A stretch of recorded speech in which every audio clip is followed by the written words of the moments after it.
Good morning. Welcome back to the aquarium.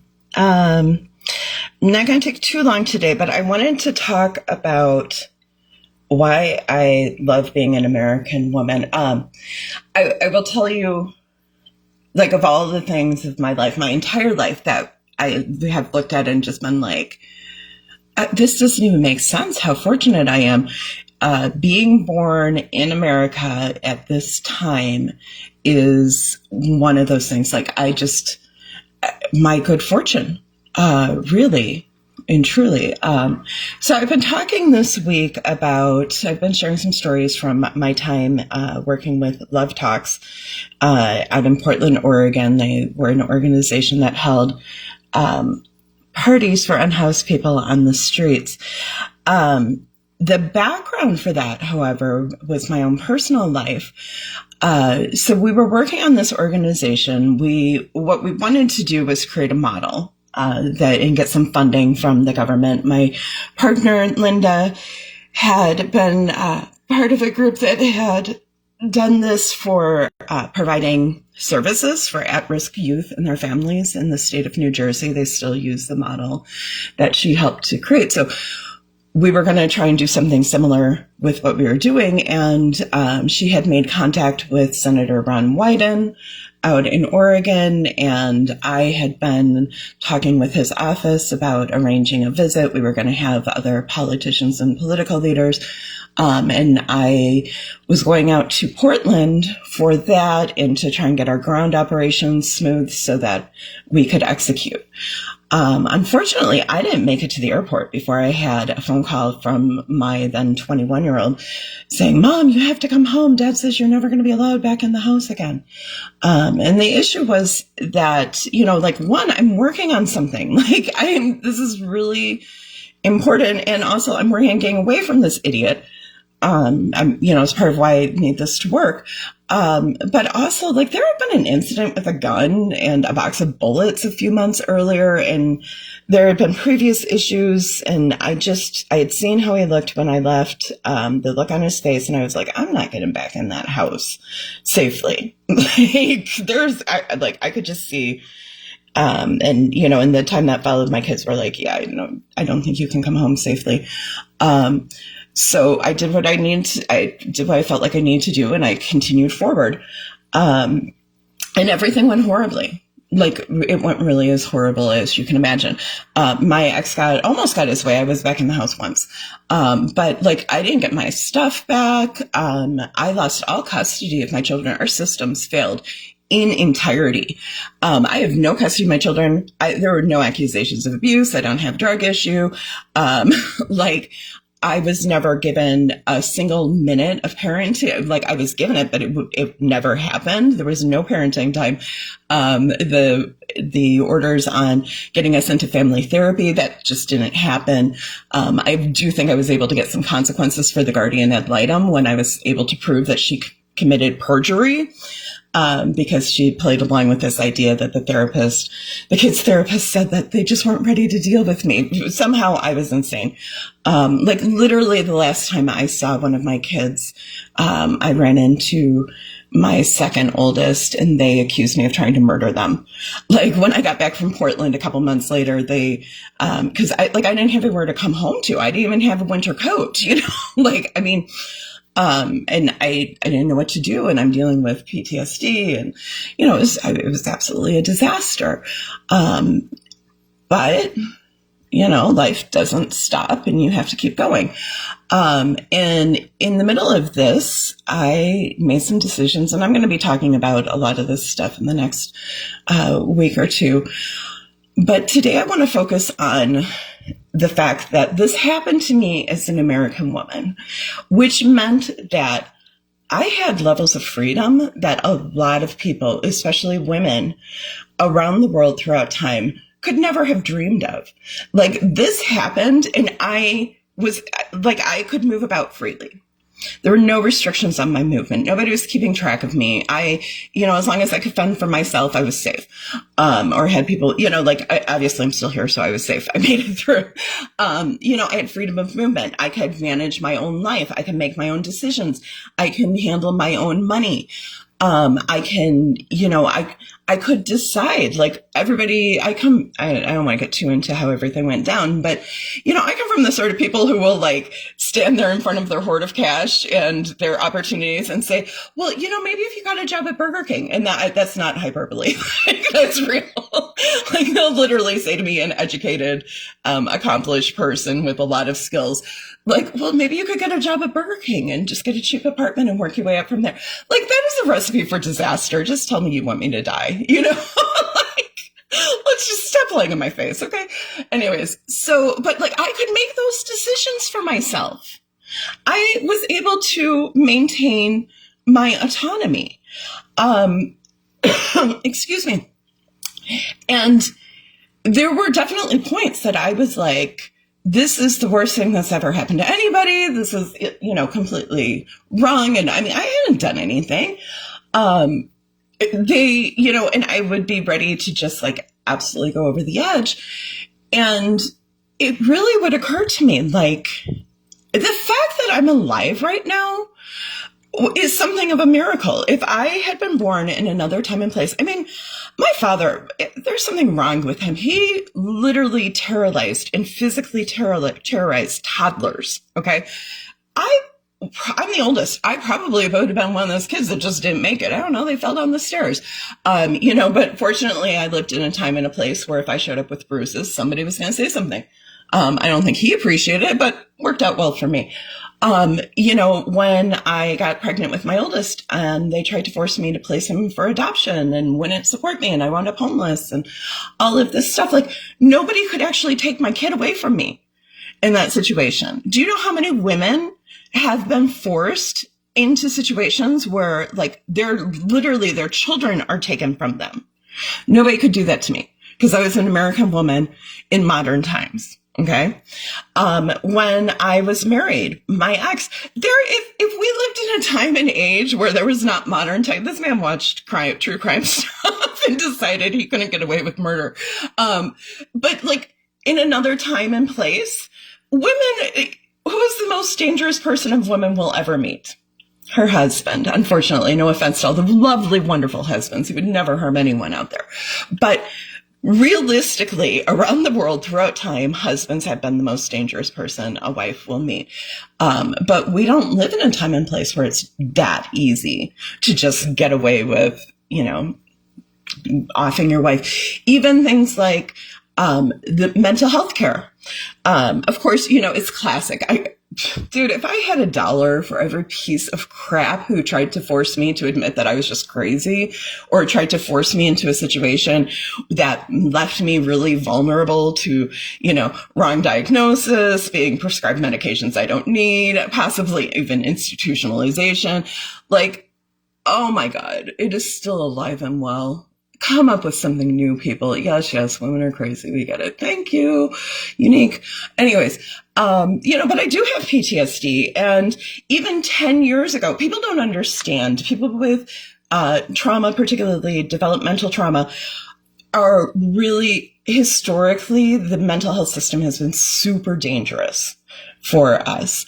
And they haven't understood it, and they haven't understood how to treat it. And, just one more place where people are vulnerable and terrible things can happen. But it's, the 2020s, and we actually do know more about trauma than we used to. And so, the average therapist would be shocked at how little training and understanding they have of trauma.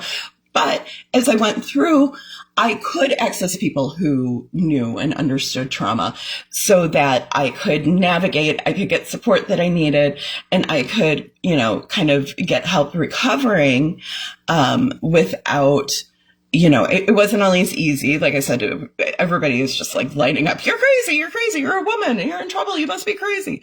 But it wasn't always easy, but I was able to navigate safely. When I finally was able to get to rather than just crisis keep me from falling apart, but into ongoing therapy, man, they were trying to say I had borderline personality disorder. I ran straight to somebody who ran a group for borderline personality disorder. And he was like, what? I hear the diagnostic that he did on me was pretty pointed. So anyways, this off topic, I will get into some of that in the future. But there are things about the modern world that made it possible for me to navigate. There are things about being an American woman that made it possible for me to navigate. And obviously it took a whole lot more than that. But I want to be here. If I was in Afghanistan, women are being locked in their homes. Like, they can't leave. They don't have a husband. They can't leave. This is in many parts of the world, this would have been, and throughout time, this would have been a death sentence. Absolutely. Whether you died by your own hands, you died of deprivation, you died, as on the street due to crime, whatever. This is the death sentence. I'm still standing here and I'm doing pretty freaking well. That is an American story, and I am incredibly grateful for it.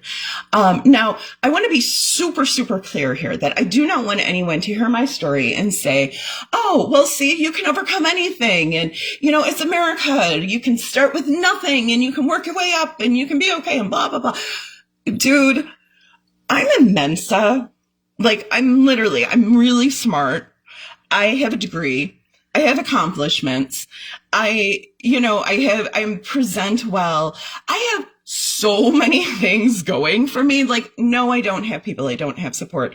I don't have access to all these resources. But so far as human beings go, I'm in really good health. I have high energy levels. Like, this is not anybody could do this. I am very, very, very, very fortunate that I had these things going for me, as well as being an American, as well as my faith, as well as a whole bunch of other things. But if I was not an American, then odds are very good that all of those things I had going for me wouldn't have made a whole lot of difference. So don't take this as like, see how America's so great, anyone can make it. No, America is so difficult that literally a genius with, lots of energy and drive can just barely survive something like this. Okay.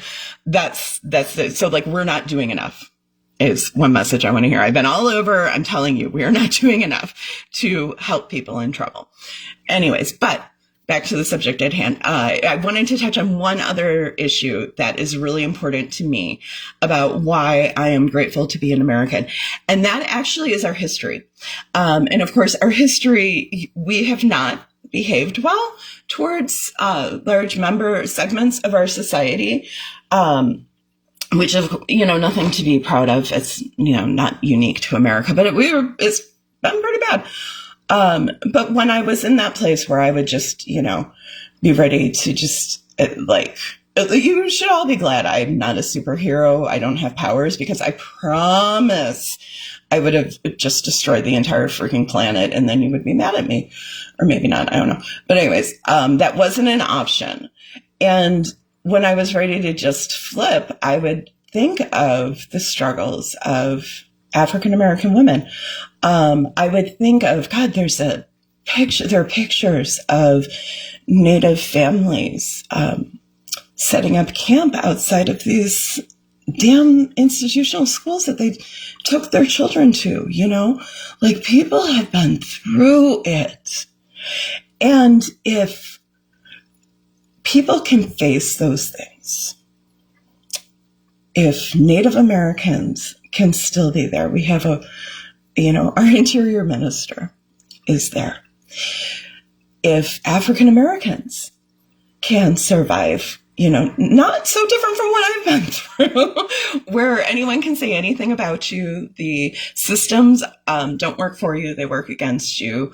People can say the most ridiculous things and have it treated as valid and legitimate, and things just go someone else's way, and there's no justice. They can do whatever they want, and they just, it's fine. Nobody's going to help you. Like, dude, I've lived that here.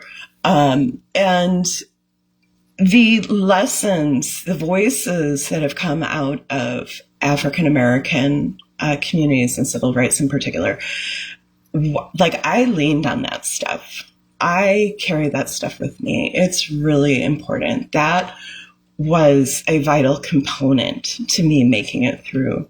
And so that's a part of, we usually look at American history and you get this stuff like people need to know, or, why are we still talking about that? No, like that stuff mattered a lot. It still matters to me a lot. The lessons, the resilience, the perseverance of minority people in this country in the face of overwhelming injustice and deprivation and a lack of control over their own lives. Like, how could I then give up? How could I? So I didn't. And so that's why, like, really, I'm being an American, especially as a woman, is a super important part of my story. It's a really important part of why I'm okay, why I could survive, why I could go through the apocalypse and come out the other side. And so I'm intensely grateful for being an American. And I really, we have this election, pray, vote. I don't even know what I can't even. I don't understand anything, but I made it this far. Hopefully we will too. So that's what I have to say on that. I hope you guys have a great day. Please join me on Sunday. I'm going to be on my Patreon. You can find links to that at theupsidedownworld.com. I'm going to be talking about my Christian faith as like why I made it through this. Being an American is great, but I want to talk about the role that played. And I'm going to talk about why I'm not a pagan. Ran into a lot of pagans. It was very interesting. I understand things more. And I'm very much like, okay, this is why I'm a Christian. This is why it works. This is why I can go through absolute hell. And I don't have to hurt anyone. I don't have to steal from anyone. I don't have to lie. I don't have to cheat. I can do things with integrity and honesty and be okay because of my faith. So I hope that you will head on over there and join me and check it out. And next week, I'll be sharing some more about how I survived the apocalypse, because I am certainly not the only one who has or will experience their lives falling down around their ears. So anyways, have a great one.